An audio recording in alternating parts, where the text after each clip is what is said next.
Ne balimaw billet comment ça s'appelle billet le 27 le 27 septembre 2023 billet le 27 septembre 2023 billet mercredi le 27 septembre 2023 coup d'état de tun bɛ fɛ ka kɛ Ibrahim Traoré la Burkina Faso mais Ala ma kita la Ala ma sɔn parce que cɛ in y'a kɛ Burkina ye de depuis a nana a jɛra a ka sara kɔ ka Burkina kunna wolo Burkina bɛ fɛn fɛn fɛ cɛ in bɛ ka kɛ Burkina ye n'e ko k'i bɛ t'o bɔ fanga la i bɛ t'i kun fara kogo kun nin ye fɛn dɔnbalidenya de ye quoi o ye ŋaniya juguya min ta ka Ibrahim Traoré sɛgɛrɛ a ma ɲɛnabɔ o tun bɛ fɛ ka coup d'état k'a la mais Ala ma sɔn parce que cɛ in bɛ ka kɛ jamana ye a bɛ ka kɛ Afrique ye a bɛ ka Burkina kunna wolo ni e ko k'i bɛ t'o bɔ fanga la i b'i yɛrɛ mago sa fu ninnu tɛ se ka bɔ fanga la Assimi Goïta Ibrahim Traoré Abdraman Tchani ninnu tɛ se ka bɔ fanga la bi jamana kɔnɔdenw bɛ fɛn fɛn fɛ ninnu bɛ ka kɛ jamana ye a bɛ t'o bɔ fanga la cogo jumɛn bon mɔgɔ minnu tun bɛ fɛ ka coup d'état kɛ Ibrahim Traoré la o sera que coup d'état ma se ka ɲɛnabɔ Ibrahim Traoré il se porte bien foyi t'a la ayiwa foyi m'a sɔrɔ parce que a tɛgɛ bɛ Ala bolo bin cogo t'a la a tɛgɛ bɛ Ala bolo bin cogo t'a la a mɔgɔ minnu tun bɛ kunnasiri kɔnɔ k'a fɔ aw ye coup d'état ma c'est à dire a échouera quoi coup d'état ni échouera foyi ma Ibrahim Traoré sɔrɔ parce que a bɛ ka kɛ faso ye e cɛ farafinya ka jugu dɛ bilahi n'a fɔra ko farafin mais ni ko bɛ kuma cogo dɔ la a bɛ n'a fɔ ko i yɛrɛ farafin ye quoi waati min na cɛ nana a bɛ ka jamana jɔ i bɛ tubabu jɔn dɔw de sɔrɔ yen k'olu bɛ cɛ bɔ a place la i bɛ ala jugu dɔw de sɔrɔ k'olu bɛ cɛ bɔ a place la i bɛ nin bɔ a place la i bɛ taa min ni mɔgɔ tɛ miiri a man ɲi dɛ ni mɔgɔ tɛ miiri a man ɲi mais c'est honte ni mɔgɔ tɛ kodɔn quoi bilahi bana juguba quoi e ye coup d'état ta bi k'i b'a kɛ Ibrahim Traoré la coup d'état ma se ka ɲɛnabɔ e ma kɛ su ye wa e sara déjà parce que n'o y'i minɛ o b'i faga cɛ o cɛ coup d'état ɲɛsin ninnu ma bilahi n'o y'i sɔrɔ o b'i faga mais ni ala ye mɔgɔ kɛ banabagatɔ ye bilahi i tɛ miiri quoi maliyɛnw bɛ ninnu fɛ burkinabɛ bɛ ninnu fɛ ninnu fɛn fɛn filɛ nin ye Mali ni Burkina kunna bilahi u bɛ k'a kɛ faso ye a b'olu bɔ yen ka taa min cɛ a y'a kɛ ala kama a y'an ka présidents to an kunna quoi a y'a kɛ ala kama a ye nin président ninnu to an kunna ninnu ka di an ye an bɛ ninnu fɛ ninnu bɛ ka Afrique segin a danbe kɔnɔ a y'a kɛ ala kama a y'an ka président ɲumanw to an bolo Ibrahim Traoré Assimi Abdraman Tchani walahi ninnu bɛ k'an kunna wolo a y'a kɛ ala kama a y'an ka mɔgɔw to an bolo an bɛ min fɔ Ibrahim Traoré i y'a faamuya b'a la i janto i yɛrɛ la dɛ i janto i yɛrɛ la parce que tubabu n'i ye tubabu humilier ka tubabu danbe b'u la k'u ka intérêt k'a datugu o tɛ sɛgɛn o tɛ ɲina dɛ o tɛ sɛgɛn o tɛ ɲina hali i ka dumuni kɛcogo i savent que i bɛ dumuni min dun Ibrahim Traoré i janto i yɛrɛ la dɛ i bɛ ji min min kana gɛrɛ bɛɛ la fana bɛɛ kana k'i ka conseil ye quoi Ibrahim Traoré i janto i yɛrɛ la dɛ maanifin man ɲi sinon ni mankan de tun bɛ Burkina jeunesse bɛɛ bɔra ka taa c'est que Burkina place de indépendance min bɛ yen ka taa yen fa i komi da kɔnɔ ɲi ka taa yen fa depuis yɔrɔ la i t'a dɔn ko nin cɛ foyi tɛ se ka sɔrɔ jamana kɔnɔdenw n'o b'i fɛ foyi t'i sɔrɔ depuis a fɔra ko coup d'état bɛ kɛ Ibrahim Traoré la n'i ye jama ye quoi i b'a lakali k'a fɔ mɔgɔ bɛ ka bɔ dugukolo duguma de population bɔra fan bɛɛ fɛ ka taa cɛ soutenir ka taa cɛ dɛmɛ depuis a fɔra ko coup d'état bɛna kɛ Ibrahim Traoré la Burkina mɔgɔ si ma sunɔgɔ ye dɔw bɔra fo lahara ka taa Ibrahim Traoré dɛmɛ e bɛ coup d'état k'o la ka taa min e cɛ bana man ɲi dɛ kodɔnbaliya man ɲi quoi bon aw minnu tun bɛ fɛ ka coup d'état kɛ wala aw bɛɛ kɛra su ye de sa aw bɛɛ kɛra su ye de sa ni mɔgɔ tɛ miiri c'est pas bon ni foyi tɛ mɔgɔ kunkolo la ni falibo tɛ c'est pas bon quoi président min nana ka jɛ a ka président sira kɔ ka tubabuw ku tigɛ ka tubabuw gɛn ka bɔ Burkina bɛ ka hɛrɛ sɔrɔ bi a ka bɔ hakili ma e bɛ coup d'état kɛ o la ka taa min la question est là i bɛ t'i sigi nɛgɛsɛsi kan i bɛ t'i sigi pɔntisɛsi kan i bɛ t'i sigi tasuma kan wol me bital la haraka de mara na te marché o e wa chaw che mana soro nanga che ki dlon quoi ya famia la ka bomu jigi kan quoi chaw che mana soro na ya famia bala dongo do ya famia la ki sogo tege quoi dongo do ya famia dongo do ka dondon tege ka bu sogo la quoi dongo do ka dondon tege ka bu sogo la ni danga dinya de quoi hein est-ce que nous kungolo yɛrɛ bɛ yen bɛɛ lajɛlen b'a dɔn bi ko valeur min bɛ Ibrahim Traoré la k'a tɛ mɔgɔ si la Burkina kɔnɔ dawula min b'a la bi a tɛ mɔgɔ si la jama min b'a kɔ a tɛ mɔgɔ si kɔ Burkina bi jeunesse b'a fɛ cɛkɔrɔbaw b'a fɛ musokɔrɔbaw b'a fɛ Afrique bɛɛ bɛ Ibrahim Traoré fɛ e bɛ coup d'état k'o la ka taa min e cɛ nin ye kodɔnbali denya ye sa mais a bɛ ninnu to fanga la dɛ a bɛ ninnu ye ka ninnu ye c'est à dire a bɛ ninnu ye ka ninnu to yen quoi Assimi Goïta Ibrahim Traoré Abdraman Chani wallahi billahi ninnu bɛ sa fanga la parce que an b'u kɔ an b'u fɛ an b'u kɔ an b'u fɛ cɛ o cɛ k'i bɛ bila ninnu na billahi an b'i kun ci k'i da fara Ibrahim Traoré Assimi Goïta Abdraman Chani Niger président wallahi a bɛ ninnu ye ka ninnu to yen comme aw kɛra jɔndenw de mɔgɔ min nana k'a bɛ faso sauver e bɛna ko e bɛ coup d'état kɛ o la jamana kɔnɔdenw bɛ mɔgɔ min fɛ e bɛna ko e bɛ coup d'état kɛ o la Afrique bɛɛ bɛ mɔgɔ min kɔ e bɛ coup d'état kɛ o la ka taa min mais ni ala ye mɔgɔ da ta tiɲɛ kama i bɛ sɔn ko bɛɛ ma ala jugu kafiri bɔnɛma wolo ni c'est que ni hɛrɛ tun ma sɔrɔ ninnu tile la population tɛ k'u fɛ e k'a lajɛ depuis a fɔra ko coup d'état bɛ kɛ cɛ la Burkina bɛɛ bɔra cɛ fara muso ka denmisɛnnin mabakɔrɔ bɛɛ bɔra ka taa cɛ dɛmɛ n'a tun ma ɲi mɔgɔw bɛ bɔ wa n'a tun ma ɲi mɔgɔw b'a dɛmɛ ya mais denmisɛnnin karakara a bɛ hurunkunbɛ de ɲini denmisɛnnin karakara a bɛ hurunkunbɛ de ɲini bilaw cɛw cɛman ninnu to yen i bɛ taa tɔ ɲɛfɔ lahara kɔ cɛw cɛman ninnu to fanga la bilahi an b'i kun ci k'i da fara a filɛ nin a kɛra bolo ye sɛki ye a kɛra malo ye ne yɛrɛ t'a dɔn mɔgɔ bɛ se k'i to i yɛrɛ ma cogo jumɛn k'i bɛ taa coup d'état kɛ ninnu na quoi hali ni sera ka fɛn kɛ ninnu na bilahi tɛ sigi Burkina kun na bilahi n ye n kali ala la a tɛ passé hali ni sera ka Ibrahim Traoré bɔ a place la bɛn kali ala la ala min ka bon ka kali ma bilahi e ku tɛ sigi palais la ye e wa maa bɛɛ lafiya e tɛ lafiya merde wayi farafinna filɛ nin de ah De Gaulle ye coup d'état kɛ Faransi yan ka san 15 kɛ fanga la yan De Gaulle ka coup d'état kɛ Faransi yan ka san 15 kɛ fanga la k'u ka jamana bila arrêt sanfɛ e Assimi ni Ibrahim Traoré nana u bɛ k'an ka jamana bila arrêt sanfɛ an bɛ ka bɔ jɔnya la an bɛ ka lafiya i bɛ dangaden dɔw de sɔrɔ k'olu bɛ taa coup d'état kɛ olu la jɔndenya min mana i bila nin na i bɛ taa tɔ ɲɛfɔ lahara kodɔnbalidenya min mana i bila nin na i bɛ taa tɔ ɲɛfɔ lahara ni mɔgɔ si banna i bɛ t'i yɛrɛ bila TCV ɲɛ quoi ni mɔgɔ si banna i bɛ taa kɛbali de kɛ quoi ni ala ye mɔgɔw halaki i t'i ka kɛta n'i ka fɔta dɔn quoi e bɛ nin bɔ i bɛ taa min mɔgɔw t'i fɛ mɔgɔw t'i dɔn mɔgɔw ka sira t'i la o bɛ mɔgɔ min fɛ n'i y'a bɔ yen i yɛrɛ faga ayiwa n'i ye seko ye bi o bɛ pɔsɔn di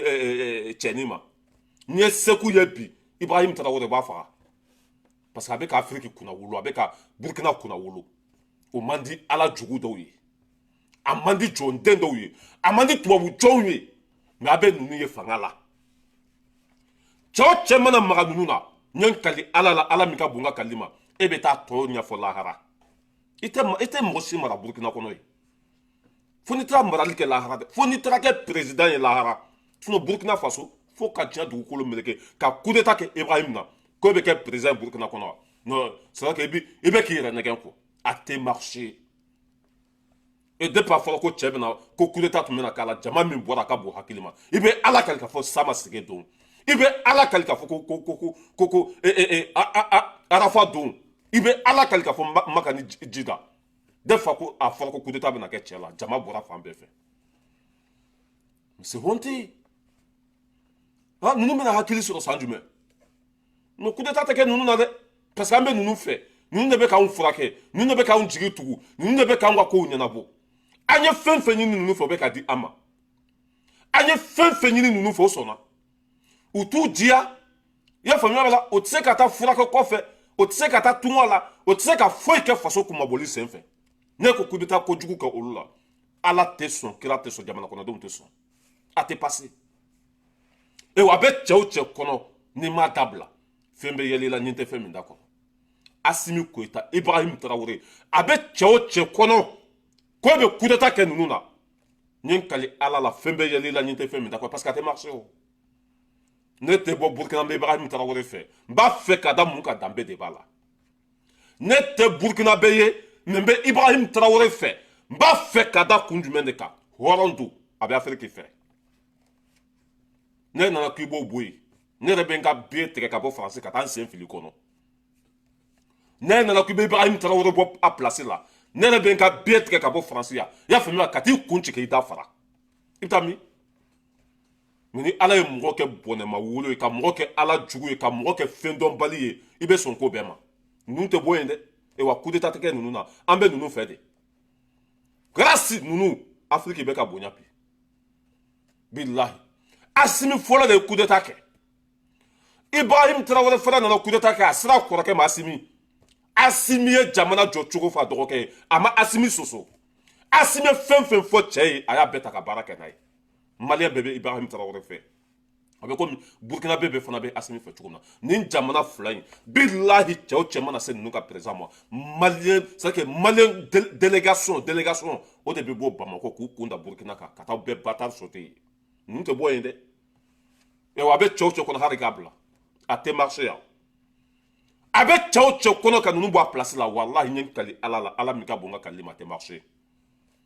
jamana kɔnɔdenw b'a u fɛ o ɲadimi do kɔnɔdimi tɛ jamana kɔnɔdenw bɛ ninnu fɛ de e b'o bɔ yen ka taa min e cɛ n ko farafinya quoi mais a y'a hakɛ to i tɛ nin ye diɲɛ jamana si la mɔgɔ min nana a bɛ ka hɛrɛ di jamana ma e ko ko n kelen walima ka tubabuw sago kɛ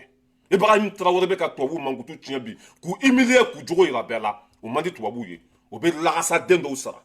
n'aw sera k'a faga n'aw sera ka coup d'état k'a la n'aw sera ka nin kɛ i bɛ coup d'état k'a la a bɛ taa min i bɛ coup d'état k'a la i bɛ taa yɔrɔ jumɛn a tɛ marché o bilahi aw bɛ hakili sɔrɔ nin bɛɛ kɔfɛ ni ninnu tun tɛ k'a kɛ faso ye i bɛ se ka coup d'état k'o la n'u tun kɛra jugu sago ye i bɛ se k'u bɔ place la mais mɔgɔ minnu jɛra u ka sara yɛrɛ kɔ k'a di jamana ma e b'o bɔ yen ka taa min e ni mɔgɔ kɛra handicapé ye bilahi i bɛ sɔn ko bɛɛ ma quoi ni mɔgɔ kɛra handicapé den ye bilahi i bɛ sɔn ko bɛɛ ma Somalien n'a wulila ka ni mankan de sɔrɔ réseau sanfɛ Burkina bɛɛ bɔra Burkina kɔnɔ u sira iri kɔnɔ ka si Ibrahim Traoré ka palais da la parce que u b'a fɛ hɔrɔn do danbetigi do a bɛ ka faso in jɔ coup d'état tɛ se ka kɛ ninnu na dɛ c'est ce qu'a mete wallahi ni ye aw ɲɛ i y'a faamuya la an bɛ an ka téléphone ta ka n'an sigi yan ka kule ka ninnu dɛmɛ wala an ka hɛrɛ de bɛ ninnu bolo an ye fɛn fɛn ɲini ninnu fɛ o bɛ ka kɛ de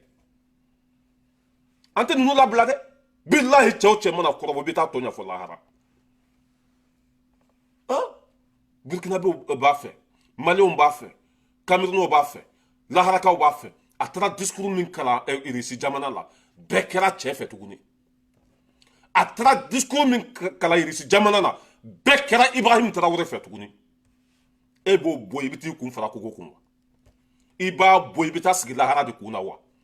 i bɛ coup d'état k'a la mais ni mɔgɔ kɛra lâche ye quoi i bɛ sɔn ko bɛɛ ma quoi moi je comprends pas ni ala ye mɔgɔ bonya gɛrɛ tigi la walasa i bɛ se ka dɔɔni sɔrɔ cogo min na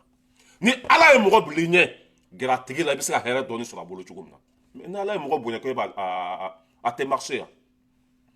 billahi cɛw cɛ mana maga Ibrahim Traoré la n ye n kali ala la ala min ka bon n ka kali ma ne bɛ n ka billet tigɛ ka bɔ faransi ka taa n sen fili kɔnɔ ka segin ka na a tɛ marché cɛw cɛ mana maga ninnu na wallahi an bɛɛ bɛ tunga bila ka taa faso kuma bɔ parce que kafiri de tɛ ninnu fɛ cɛw cɛ tɛ Ibrahim Traoré fɛ cɛw cɛ tɛ Asimi fɛ cɛw cɛ tɛ Abdrahamane Tchani fɛ a bɛɛ kafiri den a si tɛ maa ɲɛnama ye e bɛ maa ɲɛnama den ka bila ninnu contrôle la e bɛ danbetigi den ka bila ninnu contrôle la e bɛ halala den ka bila ninnu contrôle la o bɛ ka ko kɛ depuis Modibo Keïta ninnu bɔra yen depuis ala yɛrɛ y'a fili Keïta ninnu bɛ ka ko kɛ ko min ma deli ka kɛ an bolo quoi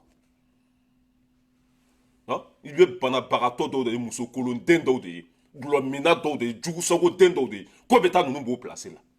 on est là on est déterminé an ka soutien bɛ Ibrahim Traoré ye an ka soutien bɛ Asimi wa a y'aw kɔlɔsi dɛ service de renseignement Modibo Konɛ ani Burkina ta aw jɔlen ka to dɛ wa Ibrahim Traoré ani Asimi u kana hali si palais la i y'a faamuya su fɛ hali n'o bɛ don mobili kolon de kɔnɔ i y'a faamuya la ka taa so dɔ ta luwanse la ka se yen a ye faire attention kɛ dɛ parce que aw juguw ka ca bi ka tubabuw mago sa ko e ka lafiya a ma nɔgɔn dɛ u ye Thomas Sankara ninnu faga ka Modibo Keyita ninnu faga mun kosɔn an tun bɛ fɛ ka k'an yɛrɛ ye n'an kɛra an yɛrɛ ye olu ta bɛ tiɲɛ ni Afiriki jɔra olu bɛ sa bɛ ko sugu bɛɛ kɛ ka mɔgɔw bila ninnu na o mago bɛ se ka sa cogo min na mais ala bɛ ko min na o tɛ tiɲɛ an b'an ka ɲɛmɔgɔw fɛ an b'u kɔ cɛ o cɛ mana maga o la an bɛ kun ci k'i da fara Ibrahim Traoré big up à toi mon soutien total à toi an b'i kɔ fo saya n t'i dɔn i tɛ n ka barama numéro dɔn mais i ye Afiriki kunna wolo n t'i dɔn i fana tɛ n dɔn ne de b'i dɔn i tɛ ne dɔn mais n ka soutien b'i ye ka da kun jumɛn kan i ye Afiriki jɔ baganden fɛn fɛn mana coup d'état kɛ n'an b'i faga yan dangadenw faralen ɲɔgɔn kan ya cɛ ni mɔgɔ man kɛnɛ a man ɲi sa o de la n'a fɔra musow ma i y'a faamuya b'a la ko n'u furula u ka sabali furu kɔnɔ n'a fɔra musow ma ko n'u furula u k'u cɛw bonya furu kɔnɔ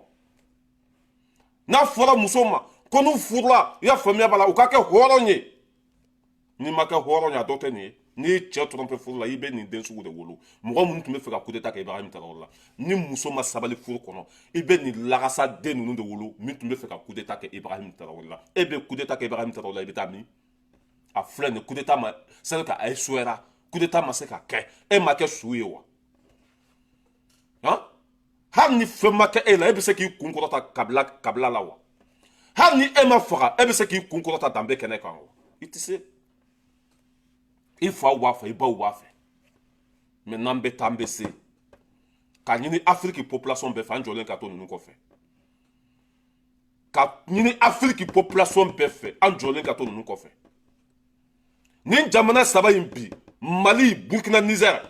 ni ko ye Ibrahim Traoré sɔrɔ a bɛ komi ko ye Mali sɔrɔ ni ko ye Mali sɔrɔ a bɛ komi ko ye Niger sɔrɔ an bɛɛ de kɛra famille kelen ye wa cɛ o cɛ mana maga ninnu na maliyɛn bɛɛ de bɛ bɔ Mali la i sen na maliyɛnw ka b'u sen na ka taama ka b'u sen na i y'a faamuya la fo Burkina mɔgɔ min tun bɛ fɛ ka coup d'état kɛ Ibrahim Traoré la ka taa minɛ ka wuluden tigɛ maire du wayi an bɛ ka avancer a bɛ na ko a b'an lasegin kɔfɛ an ka jamanaw bɛ ka jɔ a bɛ na tuguni ko a b'an bila jɔnya la an tɛ segin kɔfɛ an tɛ segin kɔfɛ tuguni an bɛ sira min kan t'a bila fo an ta joli ma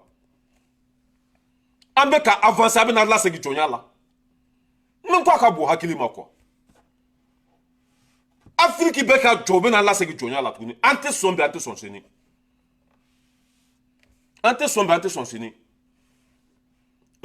sira bɛ kɛ Ibrahim Traoré hali n'i bɛ irisiw de sara u ka k'i ka garde corps ye n bɛ min fɔ irisiw i kan ka c'est que ka Poutine wele i ka irisiw de sara irisiw olu ka k'i ka garde corps olu tɛ mɔgɔ janfa bilahi ni tubabu mana bɛn fɛn fɛn ka t'i janfa hali n'i bɛ irisiw de sara olu k'i kɔlɔsi Ibrahim Traoré a kɛ quoi parce que farafin c'est que farafin dɔw bɛ yen nɔ ko ɲugun bɛ mɔgɔw la quoi hali n'i bɛ irisiw de sara Ibrahim Traoré k'i kɔlɔsi bilahi a kɛ parce que an tɛ fɛ k'an ka sanu kɛ sira ye sa ni ninnu bɔra yen bi an bɛ taa min ni ninnu bɔra yen bi an jigi bɛ kari ni ninnu bɔra yen bi c'est que o y'an ka kɛlɛ foyi ye ninnu tɛ bɔ yen dɛ a bɛ cɛw cɛ kɔnɔ n'i m'a bila bilahi malo b'a kɔfɛ a bɛ cɛw cɛ kɔnɔ walahi n'i m'a kɔ dabila malo b'a kɔfɛ a tɛ marché yan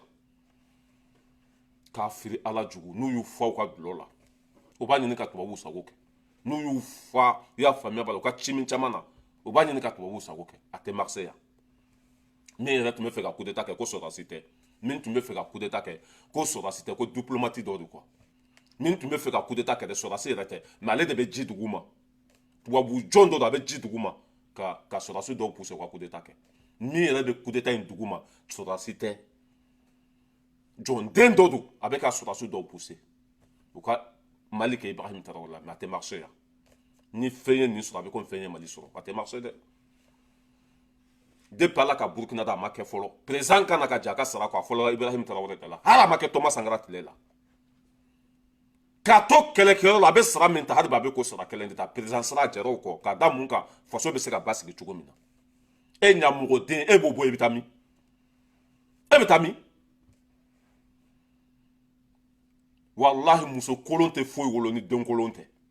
muso kolon a tɛ foyi wolo ni ɲamaden tɛ Et on a une présence saba inko. Wallah, on a une présence saba inko. Ni nous tout on te l'affaire. Ni nous tout toi vous date, ça que toi vous date nous te pas un joli là. Ni nous tout toi vous tu m'as joli mi faut lahara. Mali est bana jamana de. Burkina est bana jamana de. Niger est bana jamana de. Mais mundi on ke fantaye, ni jamana sa mundi on ke fantaye. Toi vous de dabirle man joli là. O de bana peu et wante sekin kofe. Har bi jeunesse jolen kato de. Jeunesse jolen kato. Burkina jeunesse e minke suro, ayne jigi fa. Burkina jeunesse e boli minke kunu. Wallahi ne la fera quoi. Burkina bébé chef. Et on est balmo ni de tumbe de. Coup d'état de tumbe na ke Ibrahim Traoré la suro. Mais à la maçon. Coup d'état de tumbe na ke Ibrahim Traoré la suro. Mais à la maçon. À la dunte nation. Ni ake ala baki. Ni drome kelen di ala mala be drome tandima.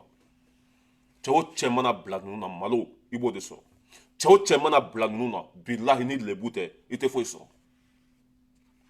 Ala ka baraka do Burkina Beola. Ala ka baraka do Afrique bela. Nambe ta fana be se. Chawo chebe fe ka coup d'état kenuna ala ka sake ala kana here ki yeko. Ala kana here ki. E wani coup d'état kenuna billahi population bifa. Ni coup d'état kenuna population bifa. Danga densi jugu denw. Nambe tambe se ambe teme ka boyno ambe na anga choroba la ne ya fo yanko haidara ebe ka foko daka yele ko mo ka do ne ya fo nkika ni kuma sugu indabla da fo se ka yele da yele kunye de mo munu be no lutise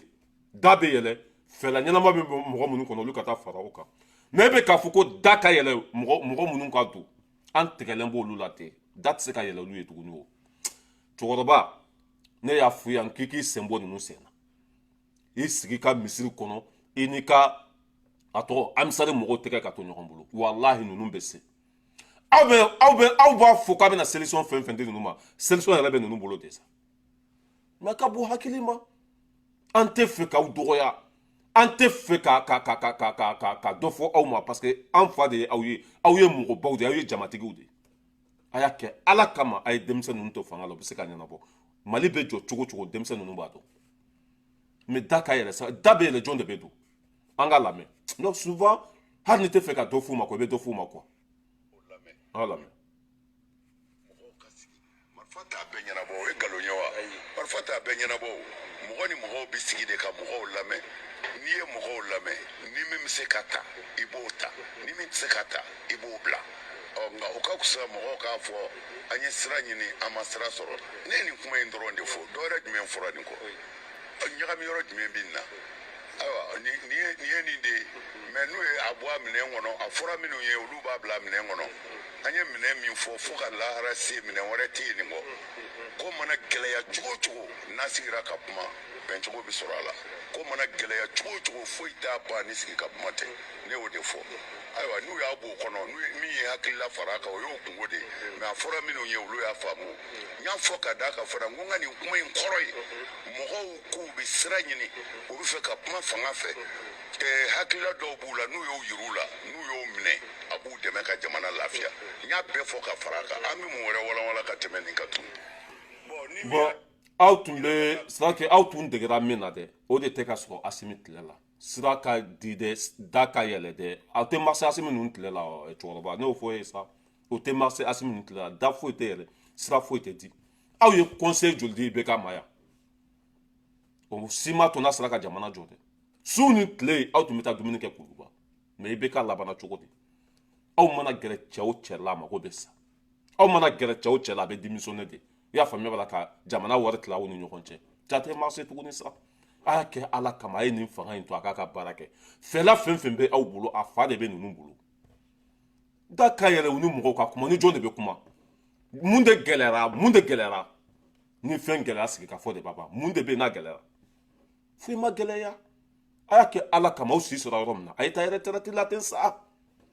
a y'a kɛ ala kama a ye taa retraite la ten sa a y'an to an k'an ka faso jɔ depuis fɛtɛlɛba tile aw bɛ présidentw kɛrɛfɛ aw tun bɛ président fɛn fɛn kɛrɛfɛ a bɛɛ kɛra jugu sago ye ninnu b'a dɔn n'aw gɛrɛla u la o tɛ se k'u ka jamana jɔ o de la u y'aw bila kɛrɛfɛ aw kan ka hakili sɔrɔ ten sa i ye nin kuma in fɔ siɲɛ fɔlɔ k'a fɔ siɲɛ filanan ka segin k'a fɔ mais a tɛ marché o Ça marche pas. Nous t'attaquons à Barakene. Et on t'est d'ailleurs. Nous recitons guerre nous na. En ben nous rendons Mali qu'on a. Nous sommes sur nous baoudonde. Au delà où il y a boula kerefe. Nous disons nous politiciens nous. Dakayele. Munda de beyele. Sikika musika fo de beke. Mun gelaya de bey. Anye fen fenyi nous fo beka beke. Amago be fen fena nous beka beke. Mais dinanya moko nous degra mina ni présent nana don o ka to kata suntige kuluba. Asimi ka wari te jamana ka wari do. Asimi ta kunto ye jamana ata bara de kama. Na bekera nyana ya. Aw gerla mo jolla na ni lafia na. Aw gerla mo jolla ni lafia na. Ta kala kama saka ha iye ni influence ya folambola ki jabi ki kan ko sugu ndabla. Mo site gera nuna. Sa ka uteta fele fo nunu ye. Fo sika fo de teke. Yani nunu kana aw gerla president na sika fo joli kera. Awolola mo na tonyo. Har ni te fe ka to fuma. Faut que mais ni reta do wari be awbulu. Ni aw ka salon kono na nunu la be ala ka ko conforma e magasin bele bam fauteuil mimba kono sinicité kele ya be on nata mafa. Har be manga sabali. Mais c'est décevant. Ate marché de date yele bi sigika fauteuil ke pa parate ke mo munu be wese. Jamana ka hera nyin chugo bado.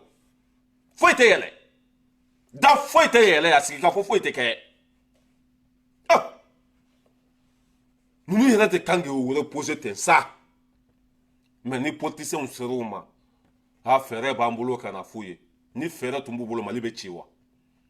Mro munu be ka CMA. Ki kata kuma nunu fe wala so be se ka sike ka kuma. Ni fere tumbu bolo kuno mali tumbe chiwa. Antigeru la de fo kan tu ou kofe. Sike ka fo foi te ke, da foi te yele, mro cité tout. Ni mimi se ka minga ke. Ayere kanga nous politiciens nous ka tire la sewa. Nous politiciens nous ka ngulu ka tire la sewa. Ko fere bubulu. Fere bu kono ka anyesi fana. Mun fere be. Ou be fait gâteau de katla, gâteau de tlabi. Gâteau à te tlabi. On en a marre. Et on be bala la est-ce qu'on daga ele. Ou be ka jamana to ambuko e ambu deme. Ambanga bara la est-ce qu'on go bala ko daga ele ya. Ngol ma go bala comme ta fere fu yewa. Ou be ka benya na bo. Ou be ka benya na bo. Franchement, tuma dola had ni te fe ka dofu ma de wala be dofu ma quoi. Nera tuma ka video yo. Bide nyaba ka video la. Nera tuma ka video yo. Ne ya fuye depuis kunu kika ni kuma suku ndabla. E ki sembo nunu se na date se ka yele. Kuma fuye teta fo nunu ye. Fe la fuye teta fuye. Iti sembo ni na.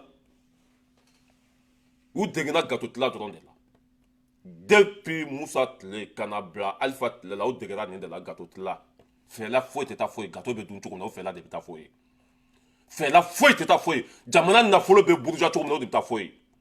Nous faisons autrement boulot quand même Jimmy Nanouya. Aye sabali de ante fe ka udoya. Aye sabali anga doya mate fe ka se auma. Aye en fa fulonde. Aye ta retraite la tensa. Den wolo kunye de la fiade. Samara don kunye woni kanisoro. Aye den wolo bi obese. Dem sam mu fla jamana kuna bi obese ka jo.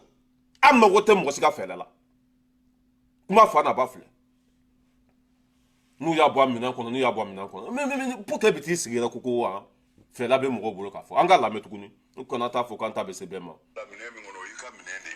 mais amena ne ka sigili la ka ta chien tanye be ni fo famo yi ay dayele ay mo ko la me fenga aga mo nu to di setigi nu ko patrona ay mu économique opérateur économique flanana ya kele ya iranena ani unana nu ka papier be ka fo ni uni famo sira ka nyoye ni mbara nu kera gele ya chaman bi abebi wuli bolo ko sira ka bi wuli tugu nogoli sira kan u se ka be sania lafia kono bonya kono fen chaman kwa bon ngapuma yu ko lu de lame u ku reso unu kapuma bo hakila nyuma be mo minuna no lu yu hakila di abinye o kofe o seti pado be bamakoya asira nema ka yira islamisi chaman be minu mga ka mo faka aleka mo do abu don a chaman baraka ale rebulu a chaman ya ka kalande on fonai bon n'o ye sira d'ale ma ale bɛ se ka ninnu caman sama ka na k'u bɔ nin bɛɛ la. Ala non kɔrɔ fana y'a damana bana ye kɔrɔ fana y'a damana bana ye e ni ala na kira cɛ cɛ min taara nin f'u ye k'ale ka kalandenw de turosiw ye ale ni turosiw tɛgɛ tun bɛ ɲɔgɔn bolo ko ni Asimi ninnu sɔnna o n'ale ka sigi ka kuma ko caman bɛ bɔ turosiw kɛlɛ la ala cɛkɔrɔba nin ma sabali b'i yɛrɛ ma kosɛbɛ o mɔgɔ sugu kan ka minɛ de ka don kaso la mɔgɔ min ka kalanden turosiw ye mɔgɔ min ni turosiw tun bɛ baara kɛ ɲɔgɔn fɛ olu de bɛ ka se e ma bi ko da ka yɛlɛ ani opérateurs cɛkɔrɔba gato tɛ tila tuguni dɛ opérateurs de ye Mali danbe bɔ a la opérateurs économiques de ye Mali danbe bɔ a la opérateur économique milliardaire min bɛ Mali kɔnɔ faso nafolo c'est à dire jamana nafolo de b'a bɛɛ kun a bɛɛ de jamana nafolo suɲɛ mais aw bolo ko Asimi ninnu tɛ ko kalama de ya aw bolo ko Asimi ninnu tɛ kodɔn de ya mɔgɔ minnu bɛ ka se e ma olu bɛɛ tagatɔ don kaso la o de la u bɛ taa ko an bɛ se ka nin baara in kɛ an bɛ se ka nin kɛ an bɛ se ka jamana dɛmɛ u bɛɛ tagatɔ don kaso la c'est normal o bɛ se e ma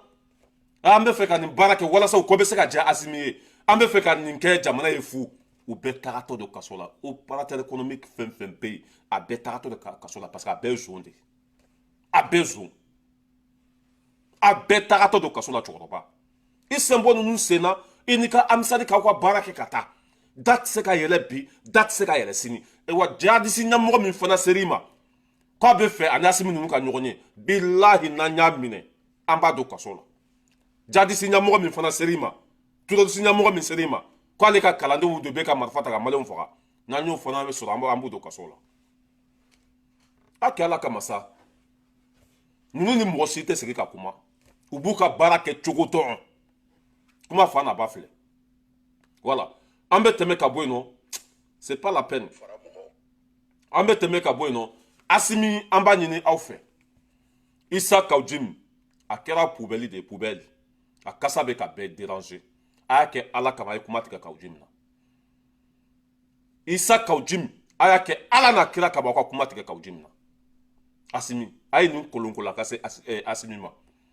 Asimi Goyita a y'a kɛ ala n'a kira kama aw ka kuma tigɛ Kawujimi na Kawujimi c'est que n'an ye Kawujimi kumakan mɛn dɔrɔn a bɛ komi i magara an ka joli la quoi waati min na faso tun bɛ gɛlɛya kɔnɔ e bɛ ka t'i sigi ka jamana wɛrɛ dɛmɛ Mali kan bi e kana k'i bɛ nin fanga in dɛmɛ o la ko an ka yafa e ma ko e bɛ fara an kan ko ka nin fanga in dɛmɛ o tuma na jamana jɔ molobaliya don wa jamana jɔ molobaliya don wa ka taa mɔgɔw ka wari minɛ ka jamana dɔgɔya bi o ɲɛmɔgɔden kelen sigilen bɛ ko k'ale ka dɛmɛ bɛ Asimi ye ne yɛrɛ t'a dɔn nin bɛna Asimi dɛmɛ cogo min na o mun nafa b'i la mun barika b'i la mun danbe bɛ e la i ɲugun bɛ kabila bɛɛ la Asimi walahi ni nin kumana Mali kɔnɔ a b'anw déranger a b'anw tɔɔrɔ sɔrɔdasi fanga de bɛ yen a mana su fɛ a nana tilegan de fɛ a ye ninnu dɔw minɛ a ka t'u bila kaso la u bɛ ka mɔgɔw tɔɔrɔ mun nafa bɛ Kawujimi na bi n'ale bɛ n'i jɔ k'ale ka dɛmɛ bɛ Asimi ko élection kana kɛ mɔgɔ fila t'i ka parti kɔnɔ hali muso ni denw t'i ka parti kɔnɔ hali muso ni denw t'i lamɛn ni kumana quoi Kawujimi Mali kɔnɔ quoi bilahi a bɛ komi i bɛ ka muru de turu an na quoi i kumakan in bɛ anw déranger de walahi an tɛ fɛ k'i ye quoi e wa journaliste fɛn fɛn bɛ taa Kawujimi ɲininka a bɛɛ kafiri Aras Balayara de filɛ k'a fɔ journaliste fɛn fɛn bɛ taa micro sigi Kawujimi da kɔnɔ a bɛɛ bɔnɛma wolo a bɛɛ fasoden jugu an bɛna bɛɛ tɔgɔ ɲini dɛ journaliste fɛn fɛn bɛ taa Kawujimi interpeller an bɛna bɛɛ tɔgɔ ɲini k'a bɛɛ can ya journaliste fɛn fɛn bɛ taa Kawujimi interpeller an bɛna bɛɛ tɔgɔ ɲini k'a bɛɛ can ya parce que anw tɛ fɛ ka Kawujimi mun nafa yɛrɛ de bɛ Kawujimi na diɲɛ kɔnɔ mun nafa de b'a la kasanke feere la mɔgɔ yɛrɛ tɛ saya fɛ mɔgɔ tɛ fɛ ka kasanke ye i wuluden ka 4 vice-président de CNT bɔnɛma wulu 4 vice-président de CNT a tora panpan na komi tɛnɛni ka taa yɛrɛ bila tulu kalama kɔnɔ vive Asimi kunu bi kana Asimi t'i fɛ kana tuguni Asimi b'i fɛ jamana jɔ molobalidenya don wa Asimi on n'est pas d'accord avec ça a ye kuma tigɛ ninnu na o kana kuma Mali kɔnɔ fanga min bɛ yen bi mɔgɔ si man ka kuma fanga min bɛ yen bi jamana kɔnɔdenw b'u sigi dɛ o ye président de bɔ yen ka n'u sigi ka jamana bila yɛrɛ sanfɛ mɔgɔ si man ka kuma ni min kumana a y'a bila ka taa fɔrɔn na ni min kumana a y'a bila ka taa fɔrɔn na o de kuma fa na ba ye ni min kumana a y'a bila ka taa kɛlɛkɛyɔrɔ la on en a marre o ye mɔgɔw tɔɲɔ sa Kawjum bɛ kuma mun nafa bɛ Kawjum ka kuma yɛrɛ de la mun nafa bɛ Kawjum ka kuma la an ka nin lagasa in fana lamɛn a ye nin fana lamɛn. Je pense que la situation est grave. Très. A ye nin fana lamɛn. Le Mali est en guerre sans pourtant déclarer officiellement que le pays est en guerre. Ça ne va pas. Il faut le dire. La région de Tombouctou est asphyxiée. Tombouctou est sous blocus. La situation est grave au Kawjum. Au moment où vous venez en soutien, en renfort au président de la République. Pour sauver le Mali. Pour sauver le Mali. Le Mali doit être sauvé. Je vous concède. Il doit être sauvé non pas par la littérature, mais par les actions fortes. Je suis d'accord, c'est pour cela. Par des actions fortes, par des initiatives fortes, monsieur le président. Je n'ai pas suivi le discours du président de la transition. Je veux le lire ou le relire. Ce qui urge aujourd'hui, c'est le cessez-le-feu. Je pensais que vous allez évoquer cette question, vous ne l'avez pas fait. En tant que nouveau soutien du président de la République, vous devez plaider le cessez-le-feu immédiat. Le président mauritanien est là. Le président algérien est là. Je pense que ce sont les mieux placés aujourd'hui pour intervenir dans la crise actuelle. Le Mali a besoin de cessez-le-feu. Ni ɲamɔgɔden falen de filɛ dulɔ la sisan ni ɲamɔgɔden a falenba de filɛ dulɔ la a bɛɛ bɛ taa kuma bubu media in de la bubu sise ka radio so in ko renouveau fm in bubu media bubu sise ka radio so in dangaden a falenba de bɛ dulɔ la Mauritanie ye la Algérie ye la an jugu ye Mauritanie ni Algérie de ye an bɛ taa an tɛgɛ de olu ma mun na o de la ni ne n sigi ka Asimi lajɛ ka sɔrɔdasi fanga nin bɛ nin fɔ i t'a minɛ ka taa n'a ye kɔrɔn fɛ ni tasuma bɛ faga ten de ni kɛlɛ bɛ ban ten de nin bɛ nin kuma fɔ dɔrɔn n bɛ taa ku minɛ i y'a faamuya la ka taa n'a ye kɔrɔnfɛla la ka teni don a kana ka marifa d'a ma n'a bɛ ban nin cogo de la Zubi non mais ne yɛrɛ t'a dɔn quoi an bɛ sɔrɔsi fanga de kɔnɔ quoi Burkina mɔgɔ tɛ se ka kuma ye ni kuma dɔrɔn cɛ b'i minɛ a bɛ taa n'i kɔrɔn fɛ ni kuma dɔrɔn a b'i minɛ a bɛ taa n'i kɔrɔn fɛ marifa bɛ d'i ma nin dangaden falen bɛ dulɔ la fa bɛ dɔn kɛ plateau sanfɛ ko Jean Atakiyu a falenba dulɔ la ça c'est des faits. Mauritanie est là, Algérie est là, Mali on bɛ ka sa joli bɛ ka bɔ ça ne va pas wa nin bɛɛ denkolon den a bɛ ka kuma bubu ka radio so de la bubu media c'est normal. C'est normal i bɛ taa nin kuma sugu ninnu fɔ mais fɛn bɛ yɛlɛ aw la ɲin tɛ fɛn min da kɔnɔ bilahi n'a ye cɛ o cɛ ta i tɛgɛ ma i bɛ taa mais sudasiw bɛ k'u yɛrɛ faga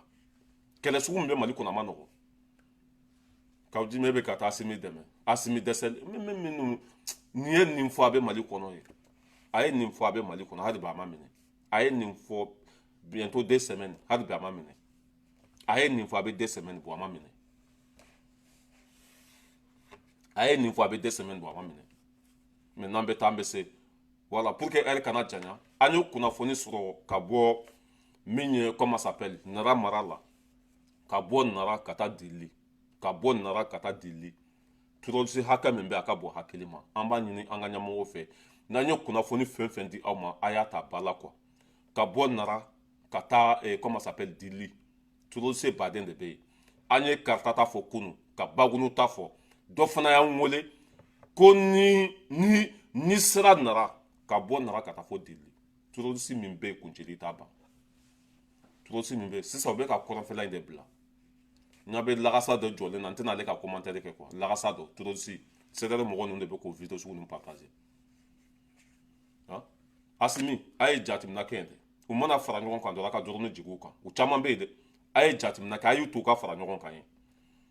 a y'u to ka caya ɲɔgɔn kan yen u mana fara ɲɔgɔn kan a ye dɔrɔn c'est à dire a ye bɔmu jigin u kan yen u bɛ ka caya o yɔrɔ la yen quoi ka bɔ Nara ka taa Dili a caman de bɛ yen ka bɔ comment ça s'appelle Karata ka taa Bagunu a caman de bɛ yen o bɛ ka kɔrɔnfɛla bila sisan ka taa yan fɛ de Ala ka barika don tiɲɛ la an bɛ Batuli Ɲangi fo ka bɛɛ lajɛlen fo nin de tun y'a sigi kun ye coup d'état tun bɛ fɛ ka kɛ Ibrahim Traoré la mais a ma ɲɛnabɔ